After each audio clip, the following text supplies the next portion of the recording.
Bersyukur kepada Allah kita panjatkan malam ini menjadi malam yang teramat mulia buat kita bersama, di mana banyak orang malam hari ini mengkhawatirkan diri pribadinya dan keluarganya dari virus-virus yang mematikan. Tapi alhamdulillah kita malam hari ini masih bisa melaksanakan rutinitas istiqomah kita hadir ke majlis ini. Kita tidak khawatir ada virus yang akan mematikan kita, karena kita sadar bahwa al-amru kulluhu biyadillah. Seluruh perkara urusan dunia yang terjadi dalam kehidupan kita, apakah itu yang baik atau yang buruk, tidak terlepas dari ketentuan Allah Subhanahu. Maka malam hari ini kita hadir dalam taklim rutin kita. Kita baca ratibul haddar, kita baca sholawat, kita baca maulid, kita baca wirid-wirid yang diajarkan oleh guru kita. Ini mudah-mudahan menjadikan sebab kita semua diselamatkan Allah Subhanahu wa ta'ala. Maka malam hari ini saya turut serta berbahagia bisa hadir ke majlis yang mulia ini duduk bersama beliau guru kita Al-Habib Zain. Bahwa saya datang kemarin niatnya mau silaturahim dan juga nimba ilmu kepada beliau, karena putra saya dengan putra beliau bersahabat di pondok pesantren. Maka alhamdulillah berkah wasilah kedua putra kami, kita pun sama-sama bersahabat, alhamdulillah. Maka malam hari ini ilmu yang sudah kita dapat mudah-mudahan menjadi ilmu manfaat. Amin. Kalau saya boleh cerita, saya dulu pernah ngajar tuh di sekolahan belakang. Saya ngajar agama di situ hampir setahun setengah. Itu unitnya ada SMP, SMA, STM, SMK, SEMEA. Seluruh unitnya atasnya bukan orang kita yang megang. Tapi sayang 1000 sayang 99% yang sekolah di situ anak kita umat Islam. Na'udzu. Kenapa ini penting saya sampaikan? Karena dari 40 siswa yang sekolah yang saya ajarin, 3 orang yang bisa mandi hadas. Berapa yang nggak bisa berarti? Berapa? Satu kelas 37 yang geblek.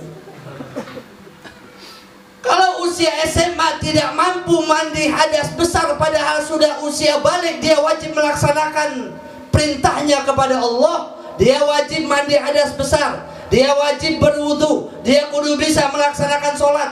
Cuman 37 orang nggak pada bisa. Ini lillahi ta'ala saya ngomong gini, ini sering saya sampaikan begini.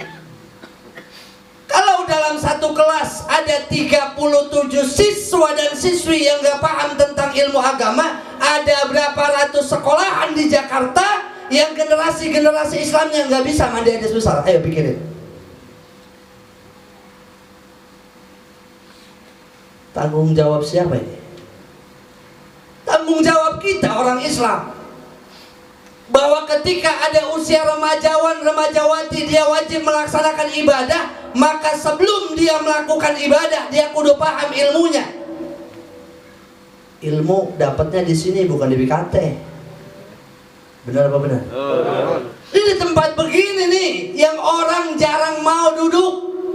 Tempat begini nih yang kita nggak berasa bahwa dosa-dosa kita lagi diangkat oleh Allah Subhanahu wa ta'ala. Di tempat kayak begini ketika turunnya hujan, Allah kabulkan hajat-hajat kita. Apalagi guru kita ngajarin bener sholat sunnah nawafil, sholat sunnah yang dikerjakan ini untuk mendekatkan diri kita kepada Allah Subhanahu. Lalu bagaimana kita bisa bertakarrub kalau mandi hadas besarnya aja nggak bisa? Maka sering saya menyampaikan buat teman-teman seperjuangan bahwa tantangan kita hari ini bukan tantangan melawan senjata, tapi lewat pemikiran. Kalau hari ini banyak orang yang berbeda paham dengan kita, yang berbeda aliran dengan kita, silahkan, karena semua ada pertanggungan jawab di hadapan Allah Subhanahu. Semua ada tanggung jawabnya. Hari ini aja kita habis sembahyang banyak yang beda. Ada yang ngusap muka, ada yang gak ngusap muka. Ada? Ada nggak?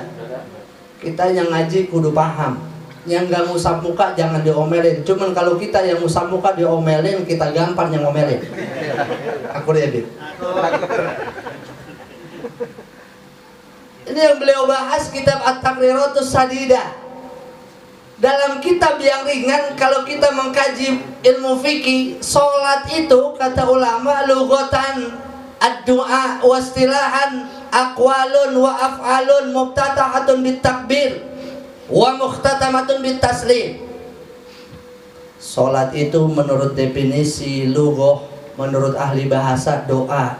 Kenapa dikatakan doa? Karena dari awal kita takbir sampai salam isinya doa. Menurut istilahan aqwalun wa af'alun muftatahatun bitakbir wa mukhtatamatun bitaslim. Ini nggak perlu saya artiin dah. Udah ngerti semua ya? Udah ya? Udah manggut-manggut aja, Bib. Enak ngaji begini nih, guru nggak capek ngajarin ini. Pinter semua, amin. Amin. Kata ulama, sholat itu menurut istilah aqwalun ucapan, wa af'alun perbuatan, muftatahatun bitakbir yang diawali dengan takbiratul, diakhiri dengan ucapan. Berarti ketika kita melaksanakan takbiratul ihram, selama kita sholat itu belum selesai itu sholatnya. Kalau udah ngucap salam, sholatnya selesai belum? Ada imam at-tahiyat lama banget, udah nggak baca apa-apa, belum ngucap salam. Yang di belakang boleh duluin nggak? Makmumnya ada kiai di belakang, boleh nggak? Agak boleh bang, biar kata kiai juga batal. Kenapa? Karena sholat diawali dengan takbir, diakhiri dengan ucapan. Berarti kalau kita udah ngucap salam, sholatnya selesai. Boleh nggak ngusap muka? Boleh. Jangankan ngusap muka, lu makan sepiring, lu ngopi, boleh nggak? Boleh. Besok kalau diprotes lu kata gitu, yang salah muka orang lu usap. Jadi jangan. Assalamualaikum warahmatullahi. Assalamualaikum warahmatullahi. Sebelah lulus. Benar apa benar? Maka kalau rajin ngaji, insya Allah ilmunya ketemu. Bahwa ketika ada orang yang menyalahkan amaliyah kita, itu otaknya ada cetek. Kalau rajin ngaji, insya Allah yang disalahin kita punya dalilnya. Kenapa kita ngusap muka? Sholatnya udah kelar bang. Benar apa benar? Udah kelar. Jangankan tiba ngusap, gue gegaruk juga boleh. Boleh nggak? Boleh. Nih besok biar punya jawaban ya. Serius ini ngomong. Jadi kalau hari ini banyak orang yang bertentangan dengan kita, silakan, karena semua ada pertanggungan jawab.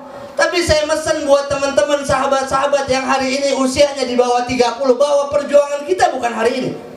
20 tahun yang akan datang ini kampung jadi tanggung jawab kita. Dari mana kita mulai? Dari rumah kita. Bahwa ke depan ini pembangunan jalanan infrastruktur akan lebih maju dari ini.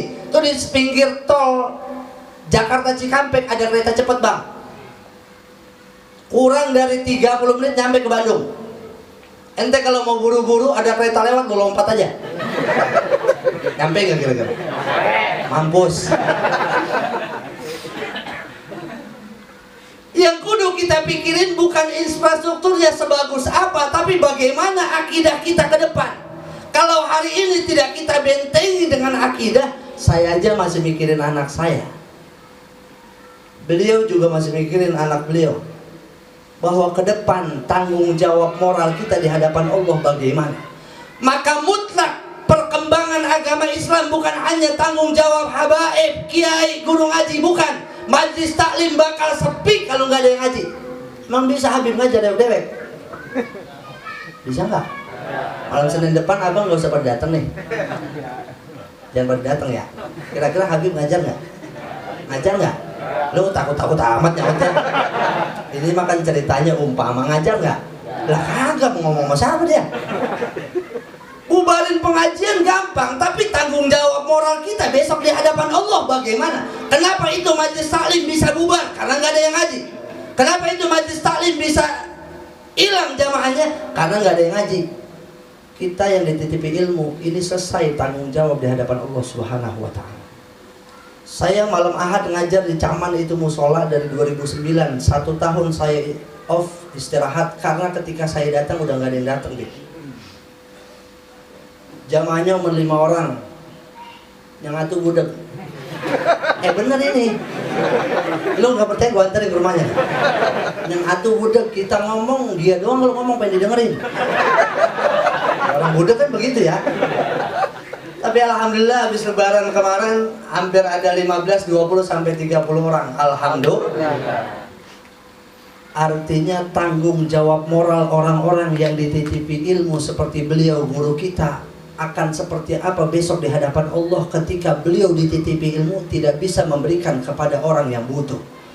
Maka kata Nabi, la yanbaghi lil alim ayyaskuta ala ilmihi wa la yanbaghi lil jahil ayyaskuta ala jahli. Yang punya ilmu ngajar, jangan diam. Kalau ada orang salah dandanin. Kalau ada orang keliru lurusin. Kalau yang geblek belajar, jangan so tahu.